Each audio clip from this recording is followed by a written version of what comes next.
తాకట్టులో ఉన్న బంగారాన్ని విడిపించి ఆ రోజున్న మార్కెట్ ధర కట్టి మిగిలిన డబ్బును మీకు అందిస్తుంది కొమ్మూరి గోల్డ్. నమఃశంకరాయ. వాగర్థావివ సంపృక్తౌ వాగర్థ ప్రతిపత్తయే జగతః పితరౌ వందే పార్వతీ పరమేశ్వరౌ. ఆదిత్యాయ చ సోమాయ మంగళాయ బుధాయ చ గురు శుక్ర శనిభ్యశ్చ రాహవే కేతవే నమః. శృంగేరి పీఠాధిపతులకి, కంచి పీఠాధిపతులకి నమస్కారములు తెలియచేసుకుంటూ కార్యక్రమాన్ని ప్రారంభిద్దాం. జూన్ 22వ తారీఖు రోజు జ్యేష్ఠమాసము, శుక్లపక్షము, అష్టమి తిథి.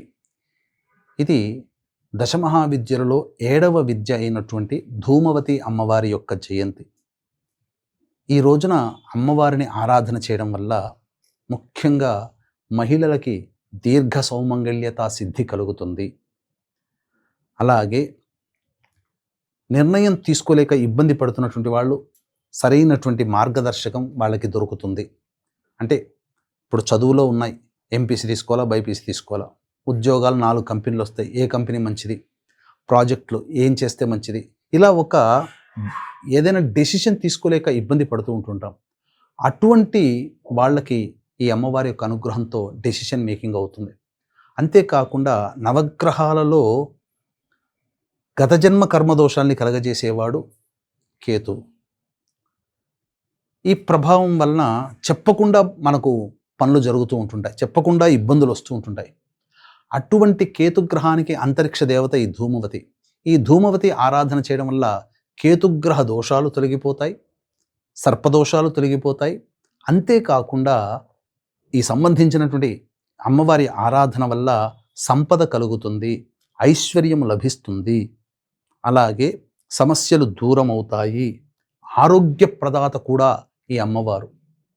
అంటే అమ్మవారి ఉద్భవించినటువంటి సందర్భంలో 2 రకాలుగా, దక్షయజ్ఞంలో భర్త మాట కాదని వెళ్ళడం వల్ల పరాభావానికి గురైనటువంటి అమ్మవారు తనని తాను దహించుకొని ఉండడం వల్ల ధూమం ఏర్పడుతుంది, పొగ ఏర్పడుతుంది. అదే ధూమవతి అమ్మవారి స్వరూపమని. అలాగే ఇంకొక విధానంలో ఆ యొక్క అమ్మవారు ఒకసారి పరమేశ్వరుణ్ణి అడుగుతుందట, ఏమని, నాకు ఆకలిస్తుంది ఏదన్నా పెట్టు, ఆకలిస్తుంది ఏదన్నా పెట్టు అని. ఆ సందర్భంలో ఈశ్వరుడు కోపగించి అమ్మవారిని మింగేస్తాడట. అలా అమ్మవారు ఇలా కంఠంలో, గరళ కంఠంలో ఉండి ఈ యొక్క నీలి వర్ణంలో ఉండిపోయిందట. అందుకని అమ్మవారు ధూమవతి అలా ఉద్భవించింది అని చెప్పడం జరుగుతుంది. ఇంకా చెప్పాలంటే ఈ అమ్మవారి యొక్క ఆరాధన వల్ల విశేషమైనటువంటి యోగాలు కలుగుతాయి, జ్ఞానము కలుగుతుంది. అన్నిటికంటే మించి మనకేదైతే మన ముందు ఎవరైతే మంచిగా నటిస్తూ తర్వాత గోతులు తెవ్వాలని ఆలోచన ఉన్నవాళ్ళు, మనల్ని స్వార్థానికి వాడుకునేటువంటి వాళ్ళు కొంతమంది ఉంటారు కదా, వాళ్ళ స్వార్థానికి అటువంటి వాళ్ళని దూరం చేస్తుందట. చాలాదా మన జీవితంలో సంతోషంగా గడపడానికి ఒక్క అమ్మవారి యొక్క అనుగ్రహం. కాబట్టి ఈ అమ్మవారి ఆరాధన చాలా విశేషమైనటువంటిది. అయితే 10:24 వరకు ఉదయం ఈ యొక్క ఉత్తర నక్షత్రం ఉండి తదనంతరం హస్తా నక్షత్రం వస్తుంది. హస్తా నక్షత్రానికి అధిపతి ఈ యొక్క చంద్రుడు, కాబట్టి మనఃకారకుడైన చంద్రుడు.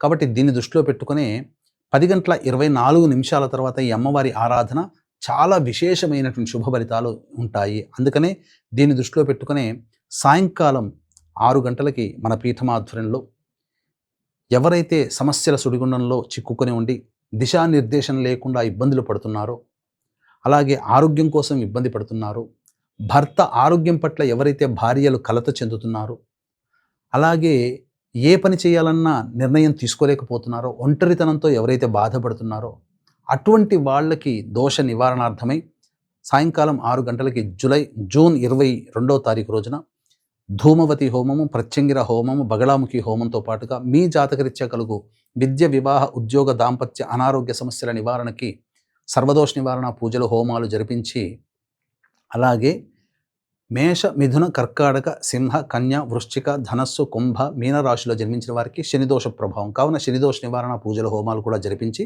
శక్తిపాతము చేసినటువంటి కరుంగలి మాల ఇవ్వడం జరుగుతుంది. అవకాశం ఉన్నటువంటి వాళ్ళు 22వ తారీఖు సాయంకాలం 5 గంటల లోపల స్క్రీన్పై కనిపిస్తున్న నెంబర్కి కాంటాక్ట్ చేసి మీ గోత్రనామాదులు నమోదు చేసుకోవచ్చు. ఎలా చేసుకోవాలండి ఈ పూజ ఈ రోజున అంటే, ఉదయాన్నే లేచి కాలకృత్యాదులు తీర్చుకొని వీలైతే ధూమవతి అమ్మవారి చిత్రపటము లేదా లలిత అమ్మవారి చిత్రపటానికి వాడిపోయిన పుష్పాల మాల అంటే అమ్మవారికి, ఈ ధూమవతి అమ్మవారికి తాజా పుష్పాలు ఇష్టం ఉండదు. కొద్దిగా వాడినటువంటి పుష్పాల మాల అమ్మవారికి వేసి, తదనంతరం అమ్మవారికి ఆవ నూనెతో దీపారాధన చేసి, చక్కగా ఈ అమ్మవారికి ధూమవతి మూలమంత్రం ఓం ధూమ్ ధూమవత్యై నమః అనే నామాన్ని 1008 సార్లు కానీ 10,000 సార్లు కానీ జపం చేసి, ధూమవతి అష్టోత్తర పూజతో వాడిన పుష్పాలతో అమ్మవారికి పూజ చేసి, తదనంతరం డ్రై ఫ్రూట్స్, నల్ల నువ్వులు అమ్మవారికి ఆరాధన అనగా ఆరాధనలో భాగంగా నైవేద్యం సమర్పించాలి. ఎందుకంటే మామూలు తాజా పండ్ల కంటే డ్రై ఫ్రూట్స్ ఎండిపోయి ఉంటాయి కాబట్టి ఆ విధంగా అమ్మవారికి ఇష్టం.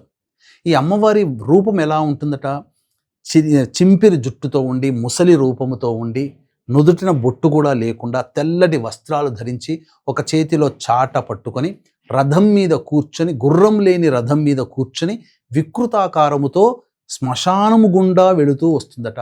కాకి వాహనమట ఈ అమ్మవారికి. అందుకనే ఈ అమ్మవారి ఆరాధన చేయడం వల్ల ఈ సంబంధించినటువంటి గత జన్మ కర్మదోషాలతో పాటు శనిదోష నివారణ పూజలు కూడా, శనిదోష నివారణ కూడా జరుగుతాయి. ఈ విధంగా మనిషి కర్మబంధాల నుంచి విముక్తి అవుతాడు. ఈ అమ్మవారికి విశేషముగా ఈ యొక్క అర్చనాది కార్యక్రమాలు జరిపించిన తరువాత కాకులకి ఏదైనా తినే పదార్థాలు పెట్టాలి ప్రాణులలో. ఇక ఇంటికి దగ్గరలో కానీ ఎవరైనా కానీ వృద్ధ వితంతు మహిళ, అంటే వృద్ధ వితంతు అంటే 60 సంవత్సరాలు దాటినటువంటి మహిళకి ఈ సంబంధించినటువంటి ఏదైనా కానీ వస్త్రము, అలాగే ఆమె తీసుకొని ఉపయోగించుకునేటువంటి వస్తువులు భోజనం పెట్టి ఆ వృద్ధ వితంతు మహిళకి దానము చేయాలి. ఈ విధంగా ఎవరైతే చేస్తారో ధూమవతి యొక్క అనుగ్రహాన్ని పొందిన వాళ్ళు అవుతారు. ఈ ధూమవతి యొక్క అనుగ్రహాన్ని పొందిన దారభ్యత, మీకున్నటువంటి సమస్యలు అన్నీ కూడా చకచక చకచక చకచక తొలగిపోతాయి. అందరూ కూడా ఆనందంగా ఉంటారు. గృహం కొనుక్కోవాలి, అలాగే లోన్లు శాంక్షన్ అయ్యి ఇంట్లోకి ప్రవేశించాలనుకునే వాళ్ళకి ఈ జూన్ 22వ తారీఖు అద్భుతమైనటువంటి రోజుగా చెప్పబడి ఉంది. కాబట్టి జాగ్రత్తగా అందరూ కూడా చెప్పిన విధముగా ఆచరించి తరించి మీ ఆనందాన్ని మాతో పంచుకుంటారని కోరుకోవడం జరుగుతుంది. అలాగే అవకాశం ఉంటే జూన్ 22వ తారీఖు రోజున సాయంకాలం 6 గంటలకి మన పీఠం ఆధ్వర్యంలో జరిగే ధూమవతి, ప్రత్యంగిర, బగళాముఖి హోమాలతో పాటు సర్వదోష నివారణ పూజల హోమాల్లో కూడా మీ గోత్రనామాదులు స్క్రీన్పై కనిపిస్తున్న నెంబర్కి సాయంకాలం 5 గంటల లోపల నమోదు చేసుకోవచ్చు. సర్వం శ్రీ ఉమామహేశ్వర పరబ్రహ్మార్పణమస్తు.